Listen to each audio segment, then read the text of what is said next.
ભરતીનો જે વિડીયો સામે આવ્યો હતો તેને લઈને હવે ગૃહ રાજ્યમંત્રીનું નિવેદન સામે આવ્યું છે, જેમાં તેમણે જણાવ્યું હતું કે કોંગ્રેસ અને રાહુલ ગાંધી દ્વારા ગુજરાતને બદનામ કરવાનું આ કાવતરું છે. તો સમગ્ર બાબતે ખુલાસો થઈ જશે. ભરૂચ જિલ્લાની ઝઘડિયા જીઆઈડીસીની થર્મેક્સ લિમિટેડ કંપની દ્વારા અંકલેશ્વરની હોટેલ લોટસ પ્લાઝામાં ગત તારીખ 9મી જુલાઈએ કંપનીમાં વિવિધ જગ્યા પર અનુભવ આધારિત ઉમેદવારોની ભરતી કરવા માટે ઓપન ઇન્ટરવ્યૂ રાખવામાં આવ્યું હતું, જેમાં મોટી સંખ્યામાં ઉમેદવારોએ ભીડ લગાવી હતી.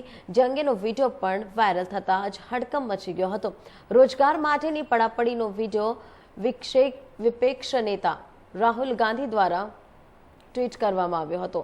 આ ઘટનાને લઈને હવે રાજકારણ પણ ગરમાયું છે. ત્યારે આ સમગ્ર મામલે ગૃહ રાજ્યમંત્રી હર્ષ સંઘવીની પ્રતિક્રિયા પણ સામે આવી છે.